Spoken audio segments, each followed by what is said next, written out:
আব্দুল্লাহ মোহাম্মদ সাহাবী আউলিয়া 39তম, আবু বকর সাহাবী আউলিয়া 54তম স্থান, মোহাম্মদ আলামিন মুতাওয়াসসিতা 36তম, তরিকুল ইসলাম 27তম, ইখলাসুর রহমান 19তম, নিজামুর রহমান 51, সিয়াম 42, সালামা হাওলাদার 16, ফরিদুল জামান 25তম, হাবিবুল্লাহ 25, ওমর ফারুক 27, রাহাত ইরাম 38, জুবায়ের 28তম, আনোয়ার 15তম, কবির সিয়াম 34তম, বদরুজ্জামান 14, হুদায়ফা 61, ইসমাইল 21, খালিদ মাহমুদ 44, সৈয়দ ইসলাম 44, অলি মাহমুদ 9, ইসমাইল 61, শাহাদাত 28তম, সাবিদ আলী 13, সাইদুল ইসলাম 52, সাদ মাহমুদ 27, আনাস মাহমুদ 34, সাদ মাহমুদ লাই, শেখ আরাফাত 34।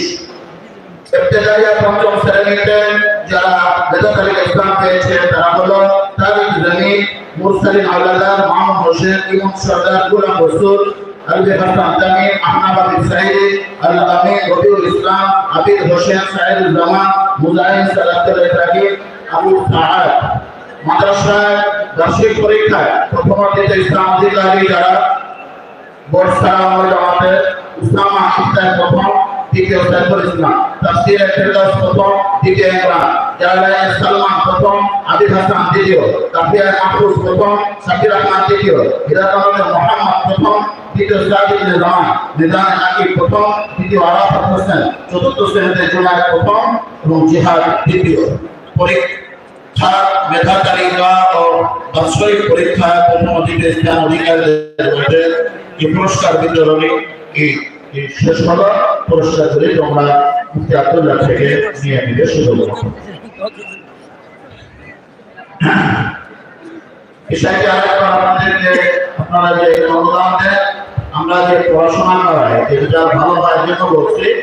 সারা বাংলাদেশে কওমি মাদ্রাসা শিক্ষা বোর্ডের অধীনে সারা বাংলাদেশের মধ্যে স্নাতক শ্রেণী, প্রতিটা স্নাতক শ্রেণী সারা বাংলাদেশের মধ্যে 2 নম্বর স্থান করেছে আমাদের শিক্ষক রুহুল আমিন সাহেবের ছেলে। আর হেফজখানা থেকে সারা বাংলাদেশের মধ্যে 1 এবং 2 স্থান অধিকার করেছে। এরকম প্রতি বছর স্থান করে ভালো রেজাল্ট করে আপনাদের যে শ্রম, আপনাদের যে দান, আপনাদের যে অনুদান, আপনাদের প্রতিষ্ঠানের প্রতি অর্থায়ন, এটা কার্যকরী হয়, এটা প্রতিফলন হয়, তার বাস্তবতা আপনারা এই পরীক্ষার রেজাল্টের তথ্য বলেন।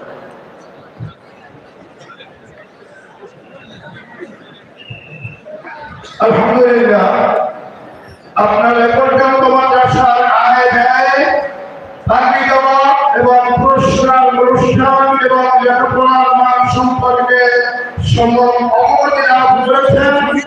আপনাদেরকে আর আমি কিসের দিকে যাচ্ছি না। এ পর্যায়ে আপনাদের সামনে আমাদের কাঙ্ক্ষিত বাংলাদেশের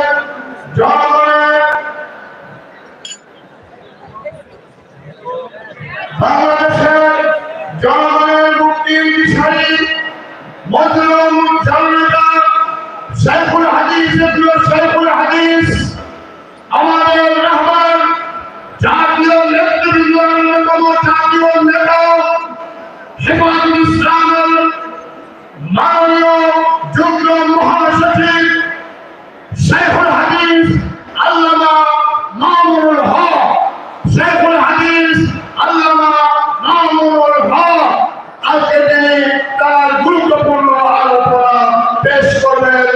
যাকে আলোচনা পেশ করার জন্য অনুরোধ জানাচ্ছি।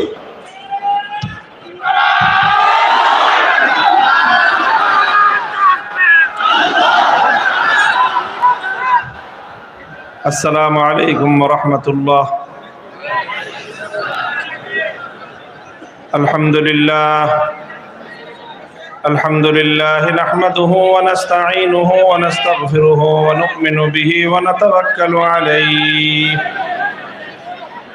ونشهد أن لا إله إلا الله وحده لا شريك له ونشهد أن سيدنا ومولانا محمدا عبده ورسوله صلى الله تعالى عليه وعلى آله وأصحابه وبارك وسلم تسليما كثيرا. أما بعد فأعوذ بالله من الشيطان الرجيم. بسم الله الرحمن الرحيم. ألم تر إلى الذين يزعمون أنهم آمنوا بما أنزل إليك وما أنزل من قبلك يريدون أن يتحاكموا إلى الطاغوت وقد أمروا أن يكفروا به ويريد الشيطان أن يضلهم ضلالا بعيدا. بارك الله لنا ولكم في القرآن العظيم ونفعنا وإياكم بالآيات والذكر الحكيم. اللهم صل على محمد وعلى آل محمد كما صليت على إبراهيم وعلى آل إبراهيم إنك حميد مجيد. اللهم بارك على محمد وعلى آل محمد كما باركت على إبراهيم وعلى آل إبراهيم إنك حميد مجيد.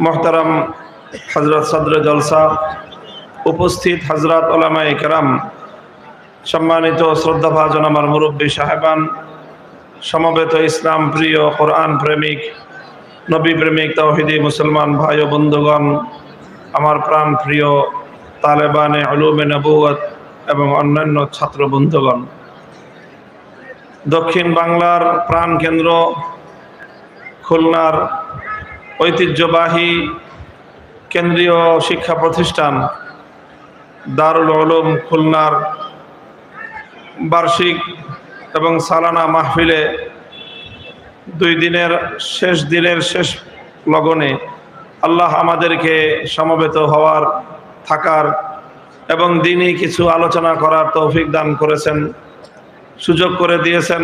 রব্বে করিমের বড়ই মেহেরবানি। এই জন্য তার দরবারে কালেমাতুশ শুকরের হাদিয়া পেশ করি আলহামদুলিল্লাহ। আজকের এই দারুল উলুম খুলনার বার্ষিক মাহফিলের মঞ্চে এই জামিয়ার হযরত প্রিন্সিপাল সাহেব সহ জামিয়ার সকল মুহাদ্দিসগণ এবং অন্যান্য শিক্ষকবৃন্দ উপস্থিত রয়েছেন। এছাড়াও দক্ষিণবঙ্গের শুধু নয়, বাংলাদেশের প্রবীণ উলামায়ে কেরামও এখানে উপস্থিত রয়েছেন। আল্লাহ পাক রব্বুল আলামিন আমাদের এই সকল সরতাজ বুজুর্গানে দ্বীনের নেক হায়াত বৃদ্ধি করে দেন, আমাদের উপর তাদের নেক ছায়াকে আল্লাহ পাক প্রলম্বিত করে দেন। আমি আপনাদের সাথে প্রতি বছরই খুলনার মাহফিলে, দারুল উলুমের মাহফিলে আপনাদের সাথে সাক্ষাৎ হয়। দীর্ঘ অনেক বছরের এটা আমাদের একটা নিয়মিত আয়োজন। বিগত 3 বছর আমরা এই মাহফিলে একত্রিত হওয়ার সুযোগ থেকে বঞ্চিত হয়েছি। আল্লাহ পাক রব্বুল আলামিন এই বঞ্চনার কারণে আমাদের যে কষ্ট হয়েছে, হৃদয়ে যে রক্তক্ষরণ হয়েছে, আমরা আল্লাহর কাছ থেকে এর উত্তম বিনিময়ের আশা করি। আল্লাহ আমাদেরকে, আপনাদের সকলকে এর উত্তম বিনিময় দান করুন। আমিন। মুহতারাম হাজিরিন, আমি কোরআনে পাকের সূরাতুন নিসার 60 নম্বর আয়াত কোরআনে পাক থেকে তেলাওয়াত করেছি। আপনারা জানেন যে আমি সাধারণত মাহফিলগুলোতে এমন কিছু আলোচনা করে থাকি যে আলোচনাগুলোর সাথে সমাজ, রাষ্ট্র, রাজনীতি এই জাতীয় বিষয়গুলোর সংশ্লিষ্টতা থাকে। এটা আমি ইচ্ছা করেই করি এবং এটা বিশেষ উদ্দেশ্যেই করে থাকি। আর ওই বিশেষ উদ্দেশ্য আমরা যেরকম বুঝি, ইসলামের এই সমাজ এবং রাষ্ট্র রাজনীতির অধ্যায়গুলোকে নিয়ে যেই মানুষদের অ্যালার্জি এবং চুলকানির উপদ্রব রয়েছে তারাও বুঝে। তো আমরা কথা বলতে থাকি, আমাদের এই আলোচনায় আমরা ইসলামের দিক নির্দেশনা বলতে থাকি, শুনতে থাকি, আর বিপরীত দিকে সেই শ্রেণীর মানুষের অন্তর্জ্বালা বাড়তে থাকে।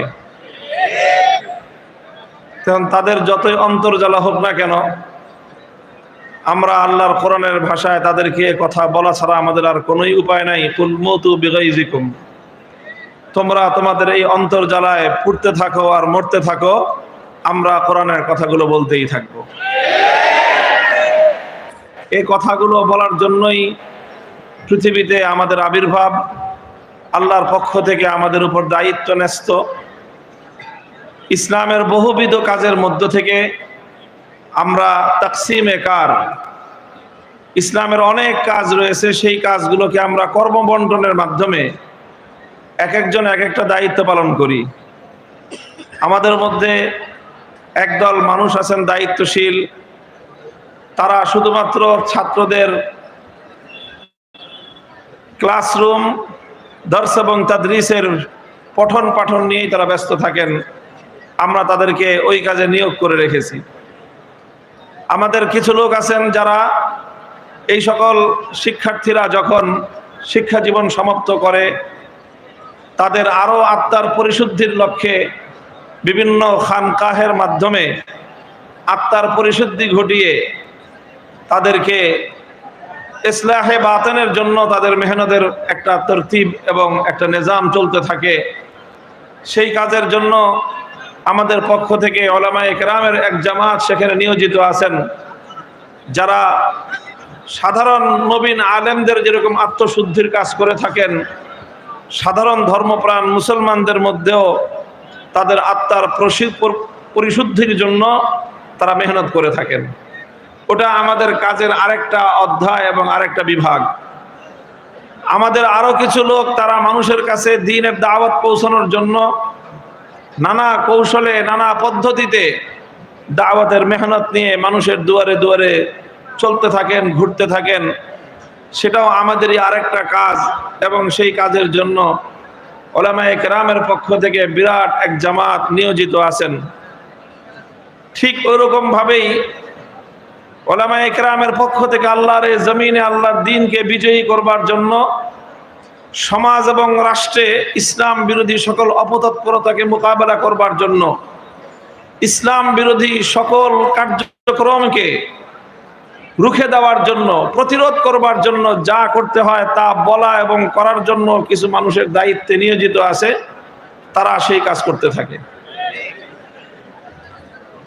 তো এগুলো হলো ইসলামের বহুমুখী কাজ। কোনো একটা প্রতিষ্ঠান চলতে গেলে সবাই এক কাজ করলে প্রতিষ্ঠান চলে না, একটা সংসারই চলে না। সবাই যদি শুধু বাজার করতে থাকে, কেউ যদি রান্নার কাজে দায়িত্বে নিয়োজিত না থাকে, তাহলে বাজার করতে করতেই দিন সাবার হবে, খাওয়া আর লাগবে না। তো কিছু মানুষ বাজারের দায়িত্বে থাকে, কিছু মানুষ কাটাকুটার দায়িত্বে থাকে, কিছু মানুষ রান্না করার দায়িত্বে থাকে, কিছু মানুষ আয় উপার্জন করার দায়িত্বে থাকে। সকলের সম্মিলিত কাজের মাধ্যমেই একটা সংসার, একটা পরিবার, একটা প্রতিষ্ঠান সুন্দরভাবে পরিচালিত হয়। তো আল্লাহর দ্বীনের এই সকল জরুরি কাজগুলোকে তাকসিমে কার তথা কর্মবন্টনের রীতির মধ্যে ফেলে আমরা বিভিন্নমুখী কাজ করে থাকি। মুহতারাম হাজিরিন, এই প্রসঙ্গে দুটি কথা আমি বলি, বিশেষ করে আলেম ওলামাদেরকে এবং নবীন আলেমদেরকে এবং মাদারেসগুলোকেও বলবো যে আমরা আমাদের যে কথা জাতির সামনে তুলে ধরি, সেই তুলে ধরার ক্ষেত্রে আল্লাহর কোরআনের একটা মূল নীতি রয়েছে, উদউ ইলা সাবিলি রাব্বিকা বিল হিকমাতি ওয়াল মাউইজাতিল হাসানা। হিকমতের সাথে মানুষের সামনে কথা তুলে ধরা, হিকমত অবলম্বন করা দরকার। হিকমত অর্থ সবসময় এটা নয় যে আমি শুধুমাত্র কৌশলে আমি নরম নরম কথাগুলো বলে গেলাম আর শক্ত কথাগুলি এড়ায় গেলাম, এর নাম হিকমত নয়। বরং হিকমতের অর্থ হলো যেই কথাটা যেইখানে যেইভাবে বলা প্রয়োজন সেই কথাটা সেইখানে সেইভাবে বলা। দারুল উলুম খুলনা এটা একটা কেন্দ্রীয় প্রতিষ্ঠান। এটা শুধু খুলনা শহরের জন্য নয়, এমনকি শুধু খুলনা বিভাগের জন্য নয়, বরং এই বৃহত্তর পদ্মার এই দক্ষিণাঞ্চলের বাংলাদেশের জন্য একটা কেন্দ্রীয় প্রতিষ্ঠান। এই প্রতিষ্ঠান থেকে যেরকম এই অঞ্চলে ইসলাম বিরোধী যে কোনো কার্যকলাপ সম্পর্কে সতর্ক দৃষ্টি রাখতে হবে, এই অঞ্চলের মানুষের দ্বীন এবং ঈমানের হেফাজতের জন্য সকল প্রয়োজনীয় পদক্ষেপ গ্রহণ করতে হবে, এই অঞ্চলের মানুষের নানাবিধ দ্বীনি জিজ্ঞাসার সকল সমস্যার প্রশ্নের সমাধানের আয়োজন থাকতে হবে। ঠিক তদ্রূপ এই প্রতিষ্ঠানের মঞ্চ থেকে এই অঞ্চলের মানুষের সামাজিক এবং রাজনৈতিক দিক নির্দেশনাও থাকতে হবে। এই জন্য আমি সব জায়গায় যাই না, কথা বলি না। কারণ হলো আমরা যেই কথাগুলি বিশেষ করে আমি বলি, আমার এই কথা বলার জন্য কিছু বিশেষ ক্ষেত্র রয়েছে, বিশেষ কিছু মঞ্চ রয়েছে, সেই মঞ্চ থেকে এই কথাগুলি বলি।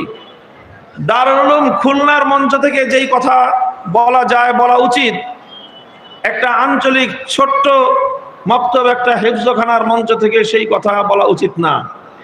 এটা হিকমতের খেলাফ। আমরা কিছু মানুষ নানাভাবে দায়িত্বপ্রাপ্ত হয়ে কিছু কথা বলি, আমাদের পিছনে খুঁটির জোর আছে। আমার পিছনে শাইখুল হাদিস আল্লামা আজিজুল হক রহমতুল্লাহ আলাইহির সম্পর্কের সিলমারা আছে। কাজেই আমাদের এই সকল পরিচয়, এই সকল দায়িত্ব ইত্যাদির মাধ্যমে আমরা যেই কথা যেইভাবে বলি, একজন নবীন আলেম, একজন নবীন আলোচক একটা মফস্বল অঞ্চলের মাহফিলে সেই কথা সেইভাবে বলা উচিত না। এটা খুব খেয়াল করতে হবে। আমাদের আলোচনা ভালো করে বুঝতে হবে সবাইকে, কিন্তু সবাই আমার মতো কথা বলতে যাবেন না। বলতে হলে মুরব্বীদের পরামর্শ নিয়ে কে কোন কথাটা বলবে, কে কোন ভাবে কথা বলবে, এগুলো আমাদের মুরব্বীদের তাদের আন্ডারে, তাদের পরামর্শক্রমে, তাদের নির্দেশনায় দ্বীনি সর্বমুখী কার্যক্রম আমাদেরকে পরিচালনা করতে হবে। আমি গতকালকে আলোচনা করেছি উত্তরবঙ্গের একেবারে আরেকটা এরকম কেন্দ্রীয় প্রতিষ্ঠান রংপুর জুমাপাড়া মাদ্রাসার মঞ্চে। এর আগের দিন কথা বলেছি ব্রাহ্মণবাড়িয়ার শতবর্ষী ঐতিহ্যবাহী শিক্ষা প্রতিষ্ঠান জামিয়া ইউনুসিয়ার মঞ্চ থেকে, আর আজকে আসছি দারুল উলুম খুলনার মঞ্চে। মূলত দেশে ঘুরে ঘুরে কেন্দ্রীয় এই সকল প্রতিষ্ঠানগুলো থেকে একটা ফরজে কেফায়ার দায়িত্ব আমি পালন করি। সে দায়িত্বটা হলো যে এই জাতিকে সামাজিক এবং রাজনৈতিক জীবনে আমাদের করণীয় কি, সেই বিষয়ে ওলামায়ে কেরামের পক্ষ থেকে মুখপাত্র হিসেবে আমি আমাদের ওলামায়ে কেরামের আলেম সমাজের পক্ষ থেকে গোটা জাতির জন্য গাইডলাইন এবং নির্দেশনাগুলো আমি উপস্থাপন করে থাকি। এই জন্য আমি চাই আমার আলোচনা, আমার সকল মুরব্বীরা, এখানে অনেক মুরব্বী যারা আছেন আমার ওস্তাদ সমতুল্য এবং সরাসরি অনেকে ওস্তাদদের পক্ষ থেকে আমি বলি এবং ওনাদের কাছে বিশেষভাবে অনুরোধ থাকবে, আমার কোনো কথায় যদি মনে হয় যে ভুল আছে অবশ্যই আপনারা সেটাকে সংশোধন করে দিবেন। আপনাদের এই শিষ্য ইনশাআল্লাহ মুরব্বীদের, আপনাদের বড়দের নির্দেশনার বাইরে এক কদম ফেলতে প্রস্তুত না। এটা হলো আমাদের প্রথম কথা। আমি মনে করি এই ধরনের কেন্দ্রীয় প্রতিষ্ঠানগুলো থেকে, এই বার্ষিক মাহফিলের মঞ্চ থেকে আগামী 1 বছরে দেশের রাষ্ট্র এবং রাজনীতিতে ধর্মপ্রাণ মানুষদের কি ভূমিকা হবে সেই বিষয়ে নির্দেশনা থাকা উচিত। চলমান বাংলাদেশের সমাজ এবং রাজনৈতিক প্রেক্ষাপটে আলেম সমাজের কি বক্তব্য, সেই বক্তব্য স্পষ্ট ভাষায় আমাদেরকে বলতে হবে। আমাদের এই কথায় এক শ্রেণীর মানুষ রুষ্ট হয়। কারা রুষ্ট হয়, আমাদের এই কথাগুলি কাদের পছন্দ হয় না, তাদের পরিচয়টাও খুব ভালো করে শুনে রাখেন। এরা হলো ওই শ্রেণীর মানুষ যারা ইসলামকে শুধুমাত্র এতিমখানা, মসজিদ আর মিলাদ শরীফের মধ্যে সীমাবদ্ধ দেখতে চায়। তারা আলেম সমাজের কাছ থেকে সমাজ এবং রাষ্ট্রীয় বিষয়ে দিক নির্দেশনা কথা শুনতে প্রস্তুত না। তোমাদেরকে বলবো, তোমরা তোমাদের এই মনোভাব এবং তোমাদের এই মতাদর্শকে পরিবর্তন করো। আজকে পরিবর্তন করার কথা বললাম, এরপরে বলবো যদি এই ধরনের কথা আলেম সমাজের কাছ থেকে শুনতে তোমাদের ভালো না লাগে, বাংলাদেশের মাটি তোমাদেরকে বহন করবে না। এটা পরিষ্কার আমাদের বক্তব্য। আমি নাম উল্লেখ করে বলি, এই যে পতিত আওয়ামী সরকার, আওয়ামী দল, অনেক অনেক সমালোচনার দিক আছে। এখন আপনারা গাথায় পড়ছেন, নিজেদেরকে নিয়ে নতুন করে একটু চিন্তা করেন, নিজেদের ভুল ত্রুটিগুলো শুধরানোর চেষ্টা করেন। আপনাদের দাম্ভিকতা আজকে আপনাদেরকে এই পর্যায়ে নিয়ে এসেছে। আপনাদের অহংকার আজকে আপনাদের এই পতনের এই মূলে ভূমিকা রেখেছে। উঠতে উঠতে আকাশে উড়েছেন, মাটিতে পা লাগান নাই। আর এখন গোটা বাংলাদেশের কোথাও নাম নিয়ে দুজন মানুষ একত্রিত হওয়ার সাহস আপনারা রাখেন না। আপনাদেরকে বলবো, বিশেষ করে যে আলেম সমাজের কাছ থেকে আপনারা রাষ্ট্র এবং রাজনীতি বিষয়ে কোন নির্দেশনা শুধু শুনতে অপছন্দ করেন তাই নয়, বরং আলেম সমাজের কণ্ঠকে আপনারা রোধ করার চেষ্টা করেছেন। ওলামায়ে কেরামের কণ্ঠ রুদ্ধ হয় নাই, বরং যে হাতে আপনারা আলেমদের কণ্ঠকে স্তব্ধ করার চেষ্টা করেছেন, আমার আল্লাহ সে হাত ভেঙে গুড়িয়ে দিয়েছে।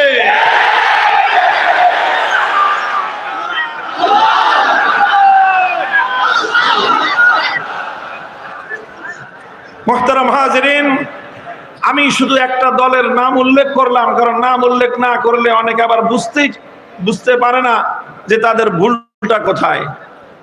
আপনাদের যদি যারা এখানে আছেন খবর পৌঁছায় দিবেন, আর অনেকে মাইকের আওয়াজ শুনতেছেন, আপনারা যদি আবার বাংলাদেশের মানুষের কাছে ফিরে আসতে চান, সর্বপ্রথম আপনাদেরকে যেই বিষয়টার সংশোধন করতে হবে সেটা হলো এই, আলেমদেরকে তাদের দায়িত্ব পালনে আপনারা বাধা হয়ে দাঁড়াবেন না।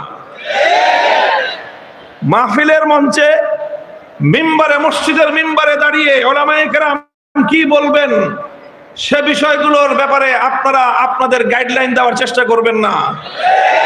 আলেম সমাজ কিভাবে বলে সেই কথা বুঝে সে অনুযায়ী নিজেদের আগামী দিনের কর্ম পরিকল্পনা তৈরি করার চেষ্টা করবেন। মনে রাখেন, ওলামায়ে কেরামের সঙ্গে আপনাদের এই সংঘাত তৈরি করার পরিণাম 5ই আগস্ট যেভাবে আপনাদেরকে দিতে হয়েছে, যদি আপনারা আপনাদের এই ভুল সংবিধান সংশোধন না করেন, বাংলাদেশের মাটিতে আপনারা আর কোনোদিন ফিরে আসতে পারবেন না। মনে করেছিলেন যে কিছু আলেমদেরকে কণ্ঠরুদ্ধ করলে ইসলামের আলো নিভে যাবে। ইউরিদুনা লিইউতফিউ নূরাল্লাহি বিআফওয়াহিহিম ওয়াল্লাহু মুতিম্মু নূরিহি ওয়ালাউ কারিহাল কাফিরুন। ইতিহাস সাক্ষী, হকের ঝান্ডা সমুন্নত করবার জন্য যারা কাজ করে, আর সেই হকের ঝান্ডাকে ভুলুণ্ঠিত করবার জন্য যারা কাজ করে, এই হক আর বাতিলের লড়াই যখন শুরু হয়, কিছুক্ষণ পর্যন্ত, একটা সময় পর্যন্ত হকের ঝান্ডাদারীদের রক্ত ঝরে, জীবন যায়, জুলুম সহ্য করে। এরপরে আল্লাহ পাক রব্বুল আলামিন হকের ঝান্ডাদারীকেই বিজয় দান করেন এবং হক চূড়ান্তভাবে গালেব হয় আর বাতিল পরাভূত হয়। বাতিল দুনিয়াতে পরাভূত হওয়ার জন্য এসেছে। মুহতারাম হাজিরিন, এটা হলো আমি মৌলিক কিছু কয়েকটা কথা বললাম। এটা একটা দলের নাম উল্লেখ করে বললাম।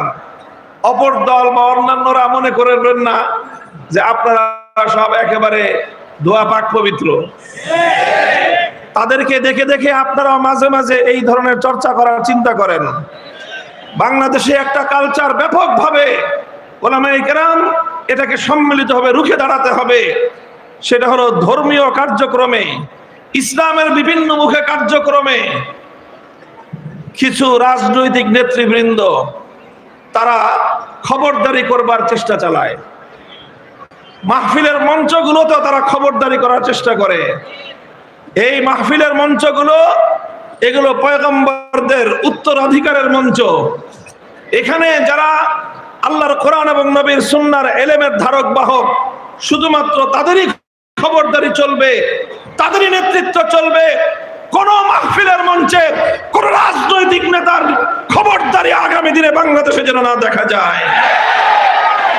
যারা রাজনীতি করতে চান মাহফিলে আসবেন, এলাকার গণ্যমান্য ব্যক্তি হিসেবে মঞ্চে যদি আলেম সমাজ ডাক দিয়ে বসায় নিজেদের জন্য এটা সম্মান মনে করবেন। খবরদারি করতে আসবেন, আপনাদের খবর নিয়ে আমরা ছেড়ে দিব। এইভাবে মাহফিলগুলোর ব্যাপারে সকল মাহফিলের আয়োজক আপনারা আপনাদের এই মানসিকতাকে এবং ইসলামের এই ভাব গম্ভীর্যপূর্ণ এই কাজের গুরু দায়িত্বকে যথাযথভাবে পালন করার চেষ্টা করুন।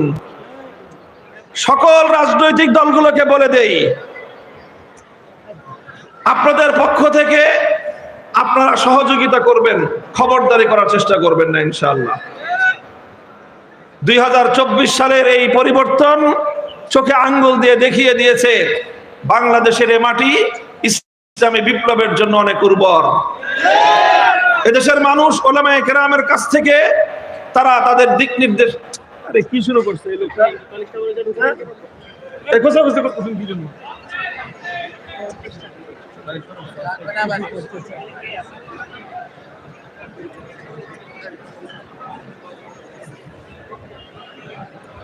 اللهم صل على محمد وعلى آل محمد كما صليت على إبراهيم وعلى آل إبراهيم إنك حميد مجيد।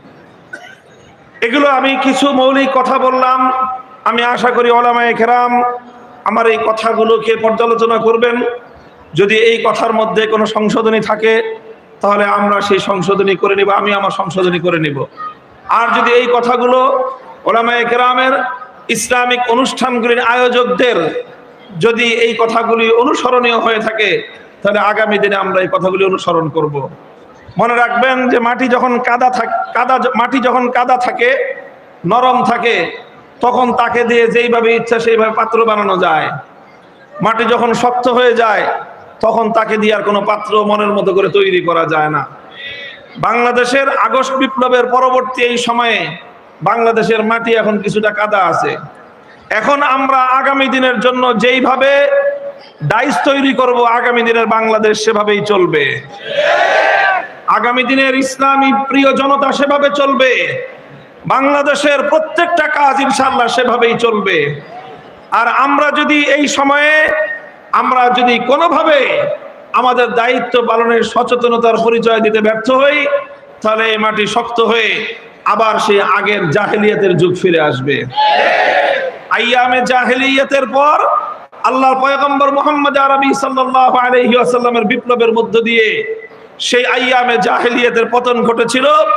বাংলাদেশের উলামায়ে কেরামের ত্যাগ, কোরবানি আর শাহাদাতের নজরানার মধ্য দিয়ে বাংলাদেশের আওয়ামী জাহেলিয়াতের যুগের পতন ঘটেছে। এই আওয়ামী জাহেলিয়াত যেন আর কোনোদিন বাংলাদেশে ফিরে আসতে না পারে সেই ব্যাপারে আজকেই আলেম সমাজকে আগামী দিনের জন্য কর্মপন্থা নির্ধারণ করতে হবে। আল্লাহ পাক আলেম সমাজকে সেভাবে দায়িত্ব পালন করার তৌফিক দান করুন। মুহতারাম হাজিরিন, আমি কোরআনে পাকের যে আয়াত তেলাওয়াত করেছি এই আয়াতের ভাবার্থ খুব সংক্ষিপ্ত।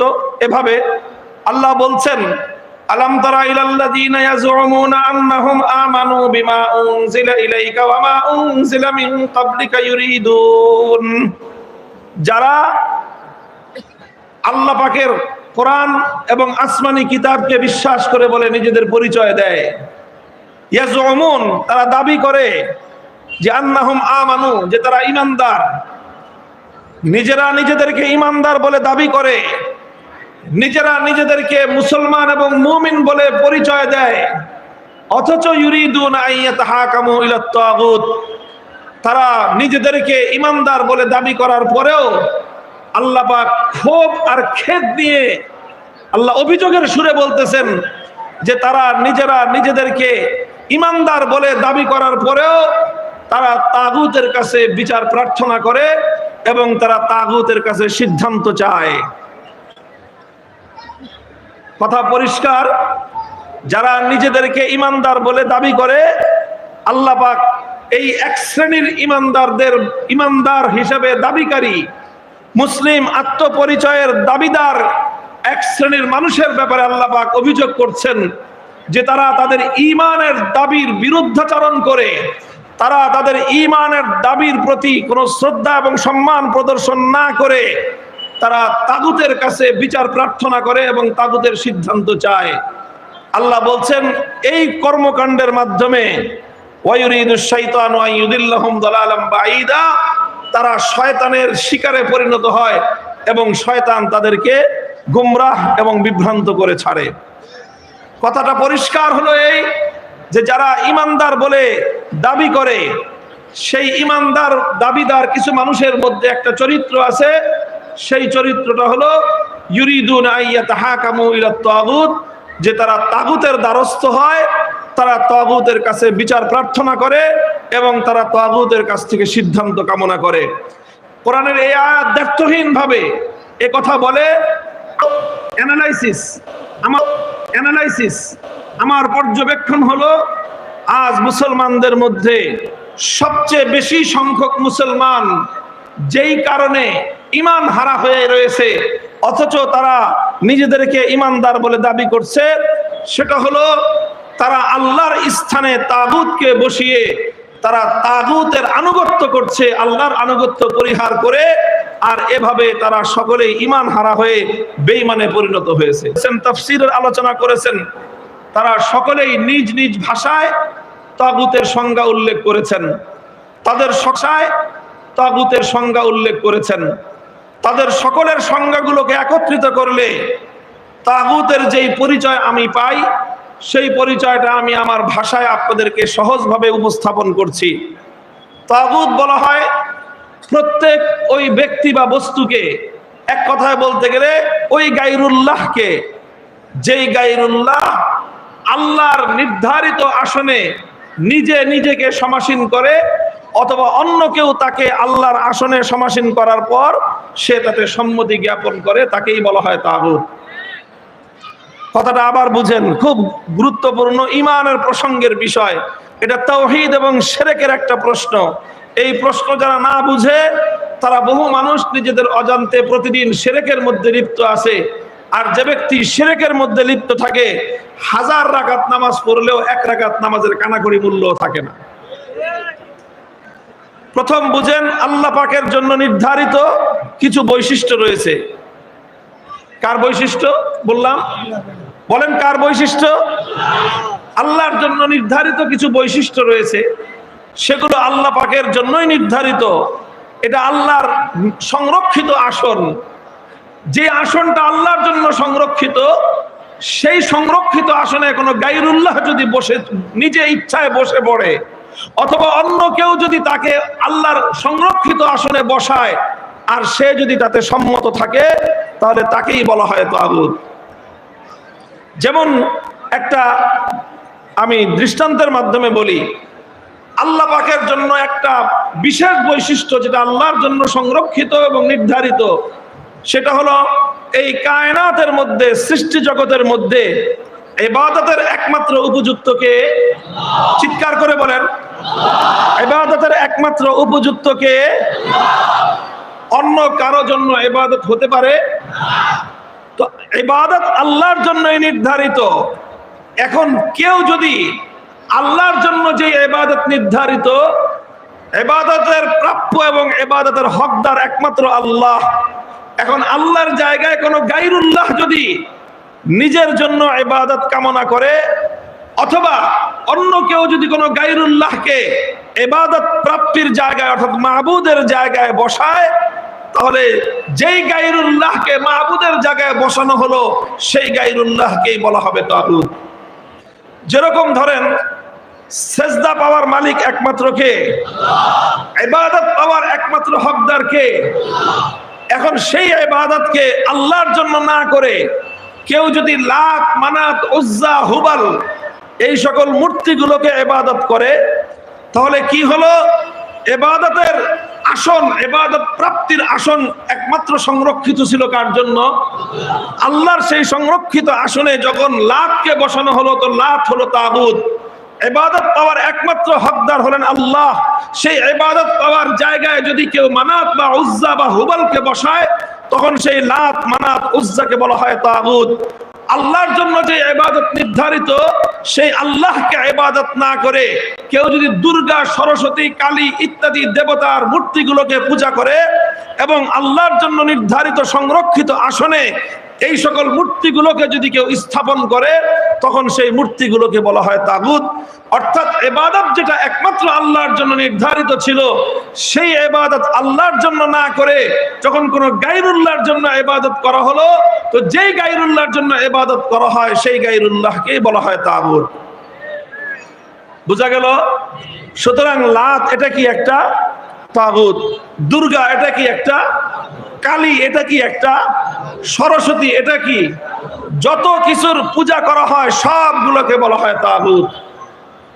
কারণ অন্য কোনো কিছুর পূজা করলে, ইবাদত করলে সেগুলো কেন তাগুত হবে? কারণ ইবাদত পাওয়ার একমাত্র উপযুক্ত কে? ঠিক ইবাদত যেরকম একমাত্র আল্লাহর প্রাপ্য, ঠিক তেমনি ভাবে এই আসমান এবং জমিনের মধ্যে নিরঙ্কুশ ভাবে সার্বভৌম ক্ষমতা নিয়ে আসমান এবং জমিন নয়, শুধু কুল কায়নাতের মধ্যে আইন তৈরি করার একচ্ছত্র মালিক কে? এটাও এক আল্লাহ পাক রব্বুল আলামিনের নির্ধারিত ক্ষমতা। এই আসমান এবং জমিন সহ কায়নাতের মধ্যে কোনটা বৈধ, সেই বৈধ জিনিসের বৈধতা দেওয়ার অধিকার কার? যেটা অবৈধ, সেই অবৈধটাকে অবৈধতার ঘোষণা দেওয়ার মালিক কে? এই। সুতরাং কোনটা বৈধ হবে, কোনটা অবৈধ হবে, এটা নির্ধারণ করার চূড়ান্ত ক্ষমতা হলো একমাত্র আল্লাহ। এটাকে, এই চূড়ান্ত ক্ষমতা, যেই ক্ষমতাকে প্রশ্ন করা যায় না, যেই ক্ষমতাকে বাতিল করা যায় না, যেই ক্ষমতাকে অস্বীকার করা যায় না, বরং যেই ক্ষমতাকে প্রত্যেকে মেনে নিতে বাধ্য, সেই ক্ষমতাকেই বলা হয় চূড়ান্ত ক্ষমতা। আর এটাকেই প্রচলিত রাষ্ট্রবিজ্ঞান এবং পলিটিক্যাল সায়েন্সের পরিভাষায় এটাকে ইংলিশে বলা হয় পাওয়ার অফ সভরেইনটি, বাংলায় বলা হয় সার্বভৌম ক্ষমতা। সার্বভৌম ক্ষমতা বলা হয় এমন একটা ক্ষমতাকে, যেই ক্ষমতা যেই সত্তার থাকে, ওই সত্তা যেই আইন করবেন সেই আইনই চূড়ান্ত আইন। তার আইনকে কেউ চ্যালেঞ্জ করতে পারবে না, তার আইনকে কেউ বাতিল করতে পারবে না, তার কোনো আইনের উপর কেউ প্রশ্ন তুলতে পারবে না। এই ধরনের চূড়ান্ত ক্ষমতার মালিকানাকেই বলা হয় সার্বভৌম ক্ষমতা। আসমান আর জমিনের মধ্যে সার্বভৌম আইন তৈরি করবার ক্ষমতা একমাত্র কার? ইবাদত পাওয়ার একমাত্র উপযুক্ত যেমন কে? জোরে বলেন। ইবাদত পাওয়ার একমাত্র উপযুক্ত কে? ঠিক তেমনি ভাবে কায়নাতের মধ্যে, সৃষ্টি জগতের মধ্যে আইন তৈরি করবার চূড়ান্ত ক্ষমতা একমাত্র কার? আইন তৈরি করবার চূড়ান্ত ক্ষমতা একমাত্র যেহেতু আল্লাহর, সুতরাং ইবাদতের মতোই আল্লাহর ইবাদতের স্থানে যেই গায়রুল্লাহ নিজে স্থাপিত হবে, নিজে বসবে, অথবা অন্য কেউ তাকে বসাবে, সে যেমন তাগুতে পরিণত হবে, ঠিক তদ্রূপ আল্লাহ পাক রব্বুল আলামিনের সার্বভৌম আইন তৈরি করবার এই ক্ষমতার মসনদে আল্লাহ ছাড়া যে কোনো গায়রুল্লাহ বসবে, সেই গায়রুল্লাহকে কোরআনের ভাষায়, ইসলামের পরিভাষায় এবং 1400 বছরের ইসলামের সকল পণ্ডিতদের ঐক্যমতে, ইজমায়ের ভিত্তিতে তাদেরকে বলা হবে তাগুত। চাই সেই তাগুত যে আইন তৈরি করবার চূড়ান্ত ক্ষমতা নিজের হাতে তুলে নিতে চায়, সে যদি কোনো রাজা বাদশাহ হয়, সেই রাজা বাদশাহ হবে তাগুত। যেই রাজা বাদশাহ আল্লাহর আইনের বিরুদ্ধে নিজে কোনো আইন তৈরি করবে, আল্লাহর আইনের বিরুদ্ধে কোনো আইন যদি কোনো মন্ত্রী পরিষদ করে, সেই মন্ত্রী পরিষদকে বলা হবে তাগুত। আল্লাহর কোন আইনের বিরুদ্ধে কোন বিচারালয়, কোন আদালত অথবা কোনো আদালতের বিচারপতিরা যদি কোনো আইন তৈরি করে, তাহলে সেই আদালত এবং সেই বিচারালয় এবং সেই বিচারপতিদেরকে বলা হবে তাগুত। আল্লাহর আইনের বিরুদ্ধে কোনো আইন পরিষদ, কোনো সংসদ যদি কোনো আইন তৈরি করে, সেই গোটা সংসদকে বলা হবে তাগুত, এবং সেই তাগুতকে অস্বীকার করার নামই হলো ঈমান। মুহতারাম হাজিরিন, বিষয়টা আজকের বাংলাদেশের চলমান প্রসঙ্গের সঙ্গে খুবই প্রাসঙ্গিক, এই জন্যই আমি এই কথার আলোচনাটা উত্থাপন করলাম। এই জন্য আমাদেরকে সর্বপ্রথম তাগুতের এই পরিচয়টা খুব ভালো করে বুঝতে হবে। উলামায়ে কেরামকে বলবো, তাগুতের এই পরিচয় দ্ব্যর্থহীন এবং স্পষ্ট ভাষায় জাতির সামনে ব্যাপকভাবে তুলে ধরার প্রয়োজন। আল্লাহর কোরআন বলেছে, ওয়ামান ইউমিন বিল্লাহি ওয়া ইয়াকফুর বিত-তাগুতি ফাকাদ ইসতামসাকা বিল উরওয়াতিল উসকা। আল্লাহর উপর ঈমান আনতে হবে, তাগুতকে অস্বীকার করতে হবে, তাহলেই তুমি মুক্তিপ্রাপ্ত হবে।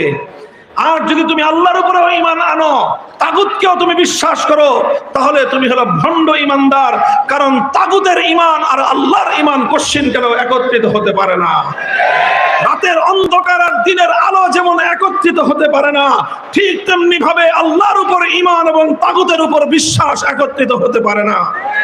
যাদের তাগুতের উপর বিশ্বাস রয়েছে, তার আল্লাহর উপর ঈমান অগ্রহণযোগ্য। যাদের আল্লাহর উপর ঈমান রয়েছে, তারা তাগুতকে কখনো স্বীকার করতে পারে না। মুহতারাম হাজিরিন, বিষয়টাকে আমি আল্লাহর পয়গম্বরের একটি হাদিসের দ্বারা উদ্ধৃত করছি। একটি হাদিসের সকল কিতাবের মধ্যেই শাব্দিক ভিন্নতা সহ বর্ণিত রয়েছে। বুখারী, মুসলিম সহ তিরমিজি আর আবু দাউদের মধ্যে ব্যাপক বিস্তৃতভাবে আলোচিত হাদিসটি উল্লেখ রয়েছে। একজন সাহাবী, নাম হলো তার আদি ইবনে হাতেম। আমরা সকলে একটা নামের সঙ্গে খুব পরিচিত, নামটা হলো হাতেম তাই। নাম শুনেছেন? শুনেছেন হাতেম তাই? খুব বখিল মানুষ ছিলেন। তাহলে পৃথিবীতে দানবীর হিসেবে, দানশীল হিসেবে তিনি একটা উপমা সদৃশ নাম। মানুষ বলে, কাউকে অতিমাত্রায় যদি কেউ দানশীলতা করে, তাহলে তাকে বলা হয় তিনি যুগের হাতেম তাই। ঠিক আছে কথা? হাতেম তাই তিনি কবিলায়ে তাই গোত্রের একজন মানুষ ছিলেন।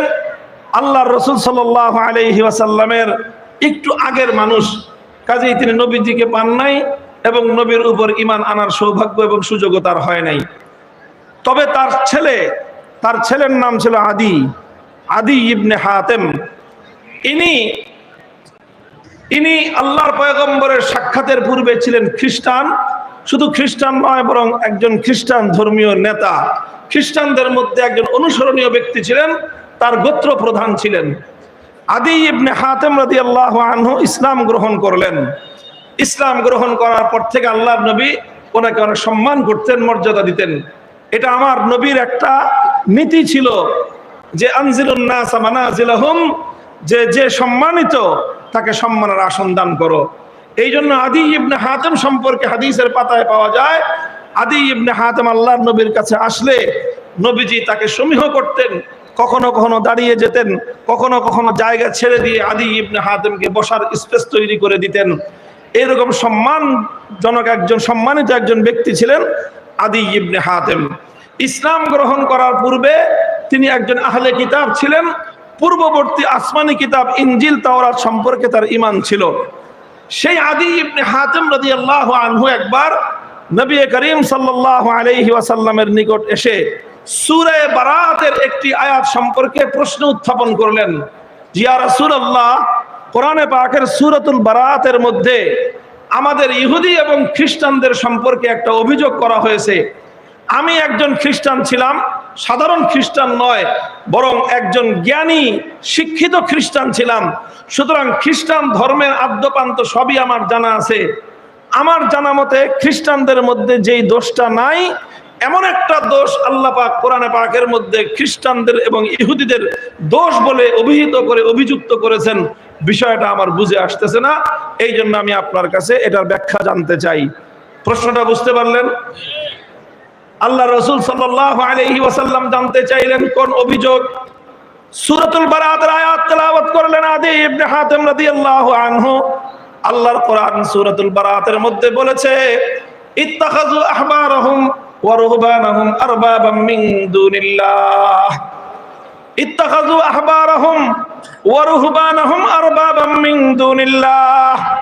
আল্লাহ বলছেন অভিযোগের সুরে যে ইহুদি এবং খ্রিস্টানদের লোকেরা তারা তাদের মধ্যকার দুই শ্রেণীর মানুষকে আল্লাহর জায়গায় আল্লাহকে বাদ দিয়ে, যেখানে এক আল্লাহকে রব বলে ঘোষণা করার কথা, এক আল্লাহকে রব বলে মানার কথা, তারা সেখানে এক আল্লাহকে বাদ দিয়ে তারা তাদের মধ্যকার দুই শ্রেণীর মানুষকে রব হিসেবে গ্রহণ করে নিয়েছে। প্রথম শ্রেণীর মানুষ হলো আহবারাহুম। আহবার এটা হিব্রুনের বহুবচন। হিব্রুন বলা হয় দক্ষ জ্ঞানী ব্যক্তিকে, যেমন আমরা আল্লামা শব্দ ব্যবহার করে থাকি, আল্লামার অর্থে হিব্রুন শব্দ ব্যবহার হয়। অর্থাৎ আল্লাহর কোরআন বলল ইহুদি খ্রিস্টানরা তাদের মধ্যকার যারা জ্ঞানী শিক্ষিত মানুষ রয়েছে, ওয়ারুহবানাহুম, এবং তাদের মধ্যে যারা পাদ্রী রয়েছে শিক্ষিত জ্ঞানী আর পাদ্রী শ্রেণীর মানুষদেরকে তারা আল্লাহর পরিবর্তে রব বানিয়ে নিয়েছে। অভিযোগটা বুঝলেন? বলেন, বুঝা গেল? লক্ষ্য করেন এদিকে, অন্যদিকে তাকাবেন না। ইহুদি খ্রিস্টানরা কাদেরকে রব বলেছে? বলেন কাদেরকে? ইহুদি এবং খ্রিস্টানদের মধ্যে যারা জ্ঞানী ছিল শিক্ষিত ছিল তাদেরকে। আর কাদেরকে? তাদের মধ্যে যারা পাদ্রী ছিল তাদেরকে। বলেন তো প্রথম কাদেরকে? জ্ঞানীদেরকে, শিক্ষিতদেরকে। আর দুই নম্বর হলো কাদেরকে? পাদ্রীদেরকে। এই দুই শ্রেণীর মানুষকে তারা রব বানিয়ে নিয়েছে। কার জায়গায়? আল্লাহর জায়গায়।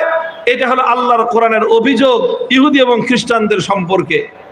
হযরত আদী ইবনে হাতেম বললেন যে ইয়া রাসূলুল্লাহ, আমি তো খ্রিস্টান ছিলাম, খ্রিস্টানরা কাকে রব মানে আর কাকে রব মানে না এটা আমার ভালো করে জানা আছে। আমরা তো কোনোদিন আমাদের কোনো জ্ঞানী ব্যক্তিকে অথবা আমরা আমাদের মধ্যকার কোনো পাদ্রীকে তো কোনোদিন ইবাদত করি নাই, পূজা করি নাই, তাহলে আমরা তাদেরকে রব বানালাম কোথায়? বুঝতে পারছেন প্রশ্নটা? এটা হলো আদী ইবনে হাতেমের প্রশ্ন, যে আমরা তো কোনোদিন আমাদের কোনো জ্ঞানী ব্যক্তিকে সেজদা করি নাই, আমাদের কোনো জ্ঞানী ব্যক্তির ইবাদত আমরা করি নাই, আমরা তো কোনোদিন আমাদের কোনো পাদ্রীকে সেজদা করি নাই, আমাদের কোনো পাদ্রীর তো আমরা ইবাদত করি না। কাজেই আমাদের সম্পর্কে আল্লাহ পাক এই অভিযোগ কেন করলেন যে আমরা আমাদের জ্ঞানী আর শিক্ষিত এবং পাদ্রী শ্রেণীকে আমরা রব বানিয়ে নিয়েছি? এই কথা আল্লাহ কেন বললেন?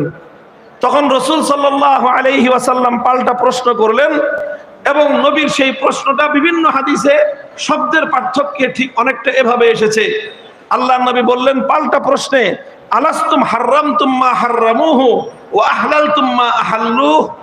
হে আদী, একটা কথা তুমি চিন্তা করে জবাব দাও, তোমাদের মধ্যে এমন কোন রীতিনীতি ছিল কিনা যে তোমাদের জ্ঞানী সম্প্রদায় আর পাদ্রী সম্প্রদায় তারা যখন কোনো একটা জিনিসকে বৈধ বলে দিত, অথচ সেই জিনিসটাকে আসমানি কিতাবের মধ্যে অবৈধ বলা হয়েছে, আসমানি কিতাবের অবৈধ জিনিসকে তোমাদের শিক্ষিত আর পাদ্রীরা যখন বৈধ বলে দিত, তখন থেকে তোমরা সেটাকে বৈধ বলে গ্রহণ করে নিতে। আবার আসমানি কিতাবের মধ্যে কোনো একটা জিনিস বৈধ রয়েছে, সেই জিনিসটাকে তোমাদের শিক্ষিত এবং পাদ্রী শ্রেণীর লোকেরা অবৈধ বলে দিলে তোমরাও সেটাকে অবৈধ বলে মেনে নিতে। এমন ব্যাপার তোমাদের মধ্যে ছিল কিনা? এবার আদী ইবনে হাতেম বলেন যে ইয়া রাসূলুল্লাহ, এটা তো ছিল। আমাদের অনেক শরীয়তের বিধান, আমাদের অনেক আইন যেটা আল্লাহ দিয়েছেন, সেই আইনগুলো যুগে যুগে আমাদের এই আহবার এবং রুহবান, আমাদের এই শিক্ষিত সুশীল আর এই পাদ্রী শ্রেণী, তারা আমাদের এই সকল অনেক আসমানি কিতাবের অনেক বিধানকে তারা পরিবর্তন করে দিয়েছে। আল্লাহ যেটাকে হালাল করেছিলেন তারা পরবর্তীতে এটাকে হারাম করে দিয়েছে, আল্লাহ যেটাকে হারাম করেছিলেন তারা পরবর্তীতে এটাকে হালাল করে দিয়েছে। আর এইভাবে আল্লাহর কিতাবের মধ্যে, আল্লাহর শরীয়তের মধ্যে নানা রকম অ্যামেন্ডমেন্ট এনেছে, নানা রকম সংশোধনী এনে তারা ইহুদি এবং খ্রিস্টানদের জন্য নানা জিনিস বৈধ আর অবৈধ করে সিদ্ধান্ত দিয়েছে। এবং এই সকল শিক্ষিত আর পাদ্রী শ্রেণীর দানকৃত বৈধতা এবং অবৈধতাকে ইহুদি এবং খ্রিস্টান জাতি মেনে নিয়েছে। আল্লাহর নবী তখন এই প্রশ্নের জবাব উদ্ধার করে বললেন, ফাযালিকা অথবা ফাতিলকা ইবাদাতুহুম। হে আদী ইবনে হাতেম, কোন ব্যক্তিকে, কোন মানুষকে, কোন গায়রুল্লাহকে রব মানার অর্থ শুধু এটা নয় যে তাকে সিজদা করতে হবে। কাউকে রব মানার অর্থ শুধু এটা নয় যে তার পূজা করতে হবে।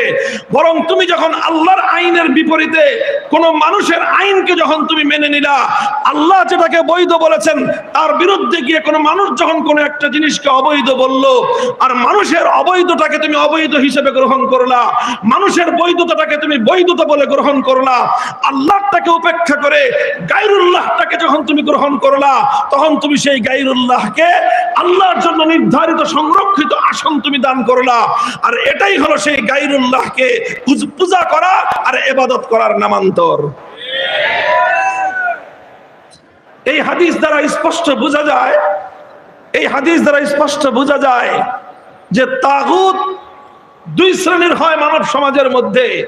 এক শ্রেণীর তাগুত হয় মানুষ যাদেরকে ইবাদত করে, পূজা করে, তারা হলো তাগুত। যেরকম লাত, মানাত, উজ্জা, হুবাল ছিল সে যুগের তাগুত। আর এ যুগের তাগুত হলো দুর্গা, সরস্বতী, কালী ইত্যাদি যেই সকল মূর্তি আর দেবতাগুলোকে তারা পূজা করে, এগুলো হলো তাগুত। ঠিক তদ্রূপ এগুলো যেরকম তাগুত, ও তদ্রূপ ইহুদি এবং খ্রিস্টানরা আল্লাহর জায়গায় যাদের আইন মেনে নিত তারা ওই যুগের তাগুত ছিল। আর এই যুগের মুসলমান সম্প্রদায় তাদের মধ্যে যারা আল্লাহর আইনের বিরুদ্ধে আইন তৈরি করার পর সে আইন যেই সকল মুসলমানরা মেনে নেয়, যেই সকল আইনগুলোকে মানুষ মেনে নেয়, মানুষ যারা আল্লাহর বিরুদ্ধে আইন তৈরি করে তারাও হবে এক একটা আস্থার দেবতা এবং তাগুত।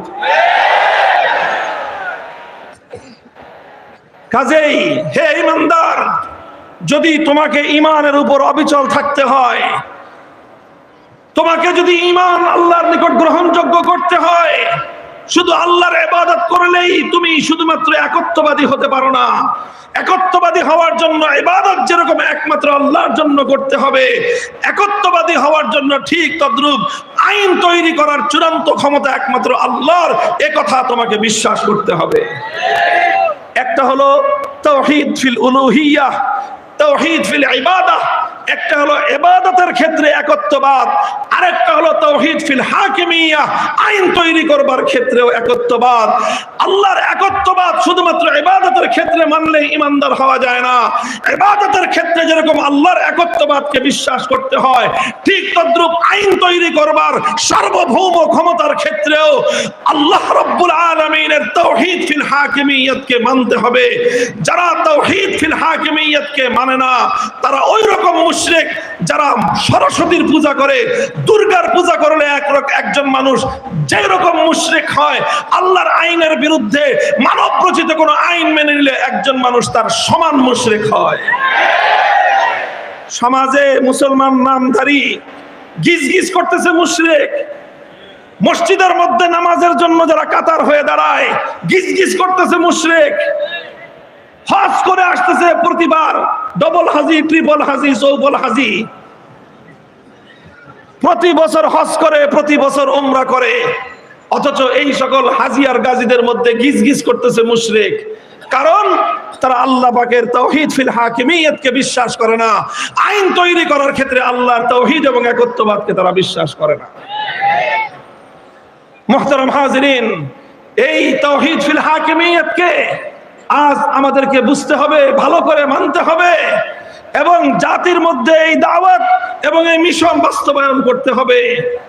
আমরা আমাদের এই সমাজের মধ্যে, আমাদের এই দেশের মধ্যে নানাভাবে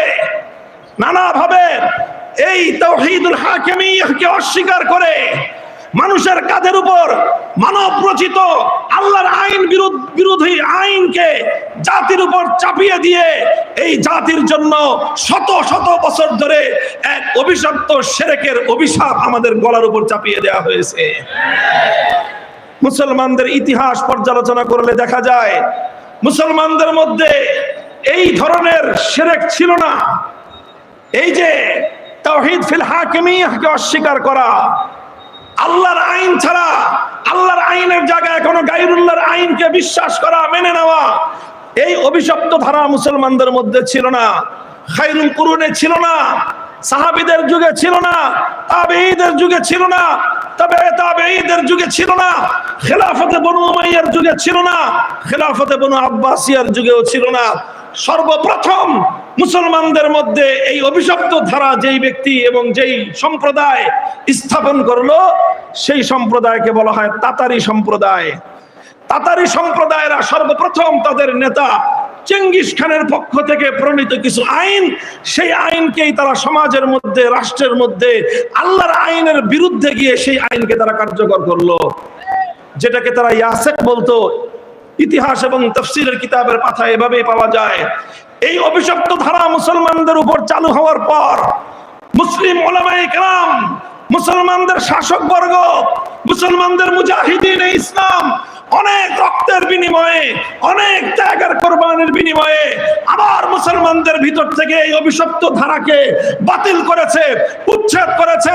মুসলিম সমাজের মধ্যে 1000 বছর পর্যন্ত আর সেই মানব রচিত কোন আইন, আল্লাহর আইনের জায়গা তারা চলতে দেয় নাই। এভাবেই পুনরুদ্ধার হয়েছে। তাতারিরা মুসলমান হয়ে গিয়েছে, অধিকাংশ তাতারি মুসলমান হয়ে তারা মানব রচিত সেই আইনের অভিশপ্ত ধারা থেকে ফিরে এসে আল্লাহর আইনের দ্বারাই তারা নিজেদের জীবনকে পরিচালিত করেছে। এভাবে চলতে চলতে মুসলিম সমাজের মধ্যে এটাই ছিল প্রধান ধারা। মুসলমানদের যতগুলো সাম্রাজ্য ছিল, সেই খেলাফতে বনু আব্বাসিয়ার পরে দীর্ঘদিন পরে আবার খেলাফতে ওসমানিয়া, সেই খেলাফতে ওসমানিয়ার যুগেও মুসলিম সমাজের মধ্যে প্রায় এই যে বর্তমান আজকের পৃথিবীর মানচিত্রের মধ্যে প্রায় 57টা মুসলিম দেশ আছে, এই সবগুলো দেশ একসময় খেলাফতের অন্তর্ভুক্ত ছিল।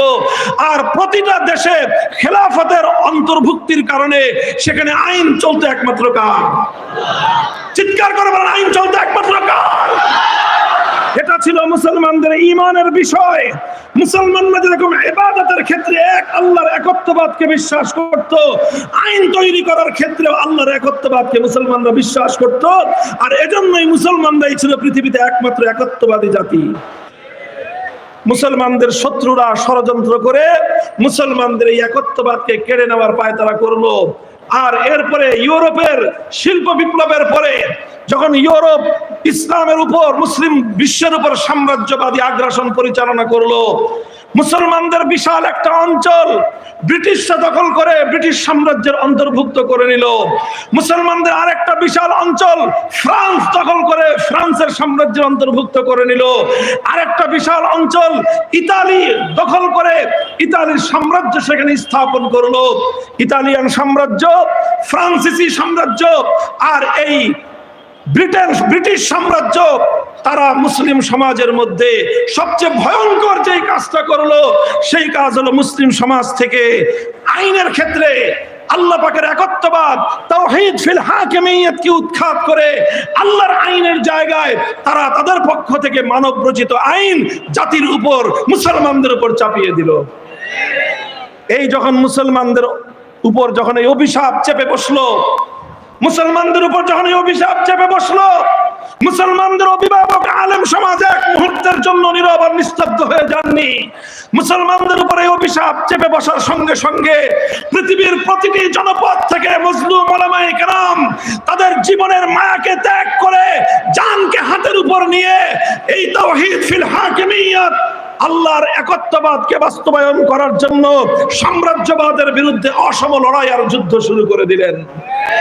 আমাদের এই পাক ভারত উপমহাদেশে সর্বপ্রথম শাহ আব্দুল আজিজ মুহাদ্দিস দেহলভী রাহমাতুল্লাহি আলাইহি তিনি বললেন যে আমার দেশ থেকে আল্লাহর আইনকে উৎখাত করে দিয়ে ব্রিটিশরা তাদের আইন বাস্তবায়ন করেছে, সুতরাং এই দেশে যত সংখ্যক মুসলমান থাকুক না কেন, যে দেশের আইন হয় গায়রুল্লাহর আইন, সেই দেশের শতকরা 100% মুসলমান থাকলেও সেই দেশটা মুসলমানদের দেশ এবং ইসলামী দেশ থাকে না, সেই দেশটা হয়ে যায় দারুল হরব। সেই দারুল হরবের ফতোয়া দিলেন এবং তিনি বললেন এই দারুল হরবকে আবার দারুল ইসলামে পরিণত করা, অর্থাৎ এই মুসলিম জনপদ থেকে গায়রুল্লাহর বিধান এবং গায়রুল্লাহর আইনকে উচ্ছেদ করে আবার আল্লাহর আইন বাস্তবায়ন করার জন্য জিহাদ করা মুসলমানদের জন্য ফরজ। এই ফতোয়ার পর শুরু হলো মুসলমানদের লড়াইয়ের প্রস্তুতি, জিহাদের প্রস্তুতি, যুদ্ধের প্রস্তুতি, অসম লড়াইয়ের প্রস্তুতি নিতে নিতে 1757 সালে ব্রিটিশরা আমাদের দেশে তাদের সাম্রাজ্যের থাবা বিস্তার করার পর আল্লাহর আইনকে উচ্ছেদ করে মানব রচিত আইনের দ্বারা যখন তারা আমাদেরকে শাসন করতে আরম্ভ করলো, 1757 সালের পর 1831 সালে সর্বপ্রথম সৈয়দ আহমদ শহীদ রহমতুল্লাহ আলাইহির নেতৃত্বে আল্লাহর জমিনে আল্লাহর আইন বাস্তবায়নের সেই ধারাকে আবার ফিরিয়ে আনার জন্য জিহাদ হলো, লড়াই হলো বালাকোটের রণাঙ্গনে। জিহাদ হলো বালাকোটের জিহাদ। সেই জিহাদে আমাদের পূর্বপুরুষরা রক্ত দিলেন, জীবন দিলেন, শাহাদাত বরণ করলেন, কিন্তু আল্লাহর আইন বাস্তবায়ন করার চেষ্টা থেকে এক কদম তারা পিছপা হলেন না। 1831 সালের 5ই মে বালাকোটের রণাঙ্গনে রক্তস্নাত ইতিহাস প্রতিষ্ঠিত হয়েছিল শুধুমাত্র এজন্য যে আইন চলবে আল্লাহর জমিনে একমাত্র কার। ওনারা শাহাদাত বরণ করলেন, আন্দোলন পরাস্ত হলো, ওনারা থেমে গেলেন না, আবার নতুন করে প্রস্তুতি গ্রহণ করলেন। 1857 সালের আগে 19 শতকের মাঝামাঝি সময়ে আমাদের পূর্বপুরুষগণ তারা খেলাফতের ঘোষণা দিলেন। তারা একটা এলাকায় ঘোষণা দিলেন এই এলাকায় আল্লাহর আইন চলবে। সেই এলাকাটাকে তারা খেলাফত ঘোষণা করে সেই খেলাফতের একটা রাজধানী দারুল মামলাকা ঘোষণা করলেন। থানা ভবন, থানবী রহমতুল্লাহ আলাইহির যে জন্মভূমি, সেই থানা ভবনকে বললেন এটা হলো আমাদের রাষ্ট্র, আমাদের খেলাফতের প্রধান কেন্দ্র। সেই দারুল খেলাফার প্রধান হলেন আমিরুল মুমিনিন হাজী ইমদাদুল্লাহ মুহাজির মক্কি রহমতুল্লাহ আলাইহি। সেই খেলাফতের চিফ জাস্টিস হলেন রশিদ আহমদ গঙ্গুহি রহমতুল্লাহ আলাইহি। সেই খেলাফতের প্রধানমন্ত্রী হলেন কাসেম নানুতুবি রহমতুল্লাহ আলাইহি। সেই খেলাফতের প্রধান সেনাপতি হলেন হাফেজ জামিন শহীদ রহমতুল্লাহ আলাইহি। তারা ঘোষণা করলেন আমাদের অধিকৃত এই এলাকায় একমাত্র আইন চলবে কার? আমরা ব্রিটিশের আইন মানি না, আল্লাহর আইনের জায়গায় কোনো গায়রুল্লাহর আইন আমরা মানি না। ওনারা ব্রিটিশের আইন অমান্য করার স্পষ্ট ঘোষণা দিয়ে দিলেন। শুরু হলো ব্রিটিশের সঙ্গে লড়াই, শুরু হলো যুদ্ধ, শুরু হলো আজাদির সংগ্রাম, শুরু হলো সশস্ত্র যুদ্ধ, স্বাধীনতার যুদ্ধ। 1857 সালে শামেলির রণাঙ্গনে হলো জিহাদ। সেই জিহাদে মুসলিম রাষ্ট্রের, মুসলিম খেলাফতের প্রধান সেনাপতি হাফেজ জামিন রহমতুল্লাহ আলাইহি শাহাদাত বরণ করলেন। মুসলমানদের অকাতরে রক্ত ঝরলো, হাজার হাজার আলেম সমাজকে ধরে ধরে ফাঁসি কাস্টে ঝুলানো হলো। ইতিম হলো আলেমদের সন্তান, বিধবা হলো আলেমদের স্ত্রীরা, কল খালি হলো আলেম সম্প্রদায়ের মায়েদের। তারা সব কিছু সহ্য করে নিলেন, বরদাস্ত করে নিলেন, কিন্তু আল্লাহর জমিনে গায়রুল্লাহর কোনো আইন তারা মেনে নেন নাই। ওনারা সশস্ত্র সংগ্রামে বিজয়ী হতে পারলেন না। ওনারা আবার নতুন করে শুরু করলেন 1857 সালের